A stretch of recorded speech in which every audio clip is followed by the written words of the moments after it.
Hey, welcome back to the Regular People's Podcast. My name is Thapelo, and today we are starting a new series. We are going to do real crime that happened in South Africa, and today we are looking at the curious case of Jub Moarohanye. We will be looking at the conviction, we'll be looking at the appeal, and we'll also be looking at the overturning of that conviction. Please like the video, subscribe, comment, share the video with your friends, and I would really appreciate it, guys, if you comment and tell me what you think of this case. Thank you. Let's get into it. Jub is a South African musician who was born I'm not exactly I don't know. I don't want to make any speculation where Jub was born, but he was born in 1980, June 29, born to a controversial businesswoman by the name of Jackie Marohanye. I also don't know Jub's dad, so I'm not gonna speculate as to what is his name. Yeah, so Jub actually was discovered in 1991, if you can believe it, when he partook in a popular Coca-Cola TV advertisement that featured the legendary football star Dr. Kumal. He went on to present multiple TV shows such as Gem Early, Channel O, as well as Salima Tunzi, amongst many things. But Jub really rose to prominence when he dropped his song Bikokele, which reached platinum status in a matter of months. He then went on to produce 2 platinum selling albums. So Jub was really a big deal. But as we know, more money, more problem. Jub during this reign, when he was the biggest artist in the country, enjoying all of these successes, Jub got into a very unfortunate situation. So what are we talking about? This is the situation that landed Jub in jail for almost 8 years. Let's explain what happened. It was on the 8th of March 2010. Jub and his friend Chabalala went drag racing with their Mini Coopers. The incident took place in Mdlalose Drive in Protea North, Soweto. According to reports, it was between 3 and 4 where Jub and his friends started their race. This race was apparently captured by one of the bystanders. Jub and his friend were racing through the road, as I've already said, Mdlalose Street. And then unfortunately, Jub's car collided with Chabalala's car. And then both of them lost control of those cars, and they plowed on kids that were just returning from school. They hit in total 6 kids. And unfortunately, 4 of those kids died on the scene, and 2 of those kids received permanent brain damage, according to reports. Jub and his co-defendant or co-accused at this point were taken into custody and were charged with murder of the 4 kids, as well as attempted murder of the kids who suffered severe injuries.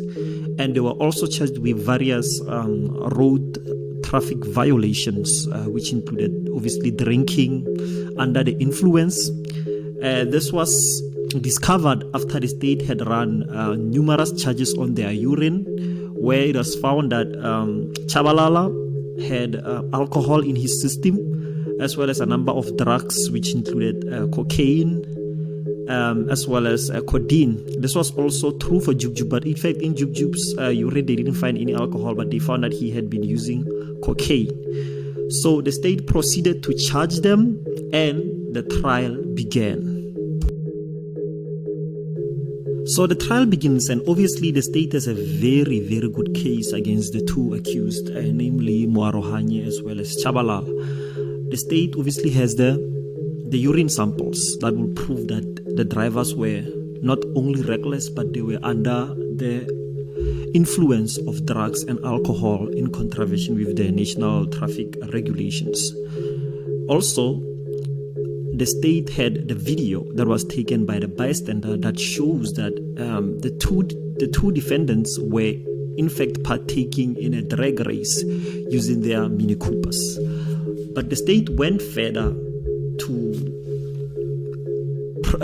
provide evidence by a reconstruction expert and incident analyst who confirmed that the two vehicles were driving at high speed and the collision between the vehicles was caused by oversteering of the two motor vehicles by the two defendants.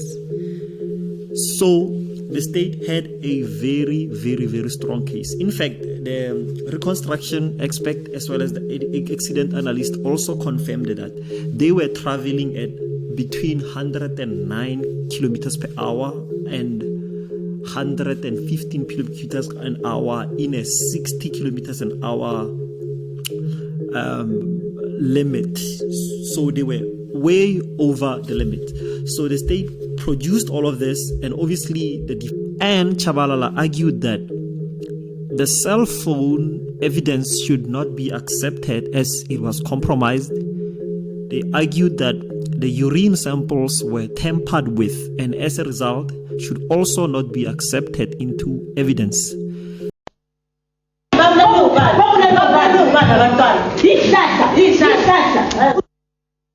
This was the reaction from the public gallery to Jub Jub's version of events.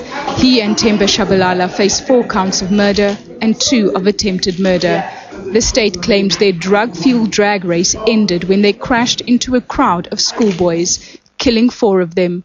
Maruhanye's response, straightforward denials. Tshabalala wasn't a friend, just an acquaintance. The cocaine, morphine and other drugs might have got into his system by secondary inhalation. He hadn't been racing and he didn't hit any children. Maruhanye said he'd blacked out shortly after the crash, but he did recall that he hit a tree, not school children, and that there was no blood on the wreckage of his car. Maruhanye was overcome with emotion at one stage. No one knew what I was going through, he told the court. The insults I had to face, the negative comments. The media had stopped him from saying sorry before now.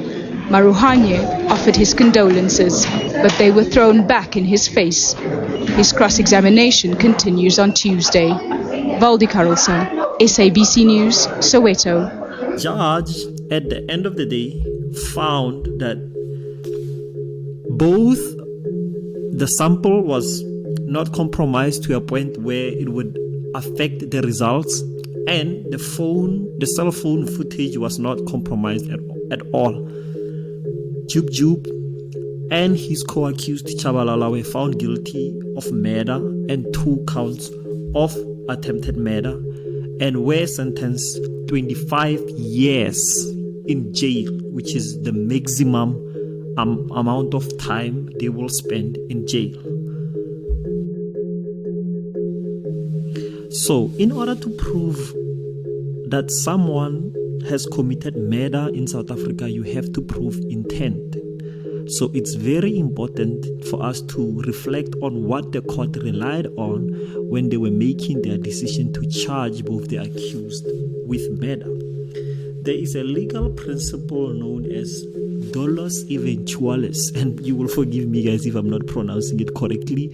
I am not a law student nor a law scholar. But according to dolus eventualis, the individual foresees the consequence of his or her action, but nevertheless proceeds with the results that the foreseen consequences may arise or will arise. So that's the principle that the court relied on when they were convicting Jub Jub and his co-defendant.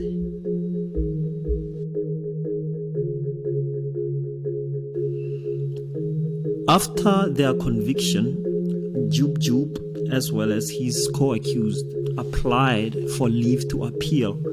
This leave to appeal was denied, but later on was eventually accepted. The judge president at the time ordered that there should be a full bench.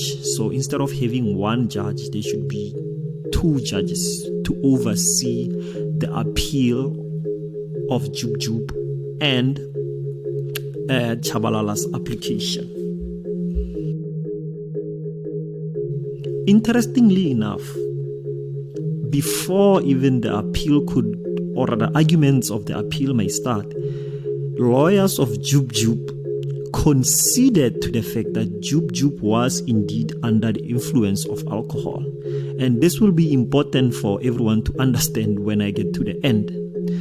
So the leave to appeal continued with a full bench, and the murder and as well as the attempted murder was overturned. I am now going to explain reasons why the murder and the attempted murder charge were overturned by the full bench. So Jub as well as Tshabalala argued that the judge in the trial applied the dolus eventualis incorrectly, and they based this on a number of cases that had happened. But prominently, there is a case, Humphrey versus the state case that happened in the Western Cape, and this would be the case that would lead to the overturning of the initial conviction. So I am just going to take you guys through this case so that you can understand what the Humphrey case was all about.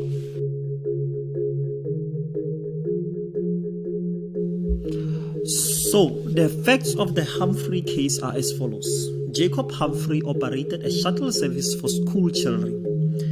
In August 2010, he was driving a minibus when, at a rail line crossing, the minibus was hit by an oncoming train, killing 10 children and seriously injuring 4 others. This happened because, ignoring warning signals, Mr. Humphrey overtook a queue of cars waiting to cross the railway. During December 2011, the Western Cape High Court convicted Mr. Humphrey of 10 counts of murder, 4 counts of attempted murder. In all, the sentence was 20 years imprisonment. The court found that he had acted with direct intent, in that he had not foreseen the possibility of harm, but had nevertheless taken a risk. Mr. Humphrey appealed to the Supreme Court of Appeal on both conviction and the sentence.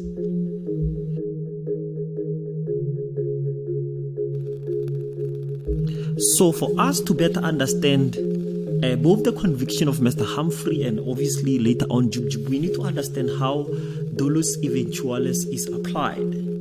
So according to the SCA, which is the Supreme Court of Appeal, when they ruled on Mr. Humphrey's case, the SCA indicated that the application of dolus eventualis is twofold. So in order for you to prove that someone had an intention to murder, you have to prove those two requirements.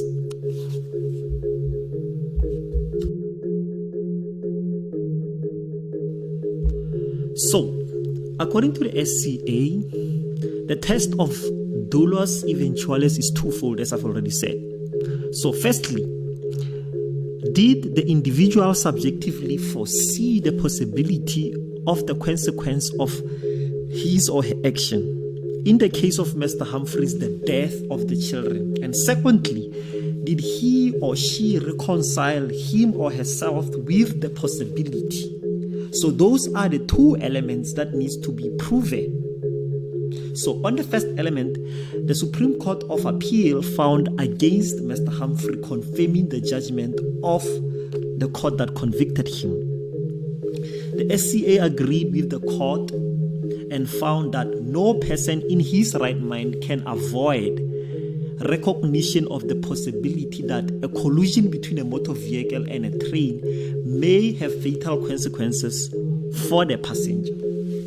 It is the second element of the test that became significant in the appeal to the SCA, that is, did Mr. Humphrey reconcile himself with foreseen possibility? Mr. Humphrey was a driver of a minibus. Therefore, did he foresee the death of the children and his own death by ignoring the signs, jumping the queue, and crossing the railway track? Was it immaterial to Mr. Humphrey that he too could have been killed by his action? could this be inferred from his conduct? Legally speaking, could it reasonably be inferred that he subjectively foresaw that the train would hit the minibus with the resultant consequences? So these are the questions now that we have to ask ourselves in order for us to prove the second element.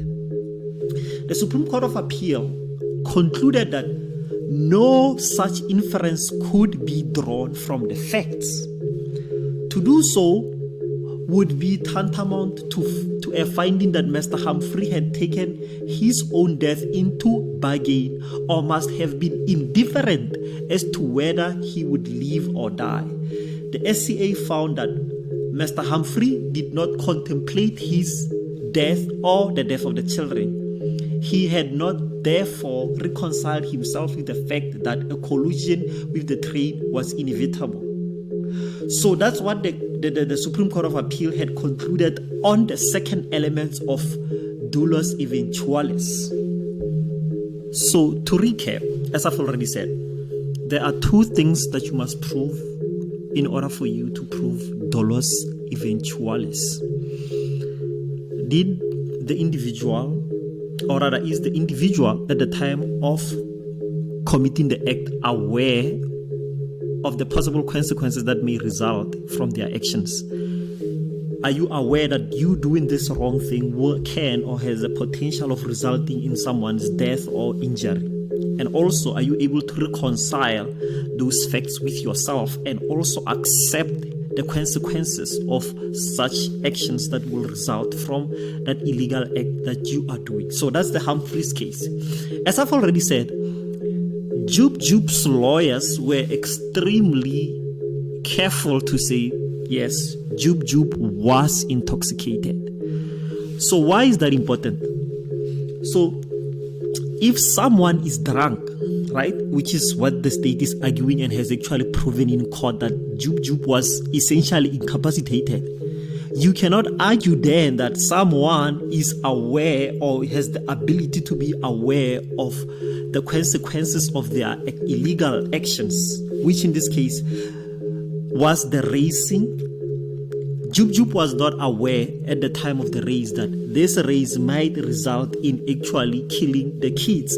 And obviously, if you are not aware that your action might result in these consequences, in the situation being death, you cannot reconcile yourself with such consequences.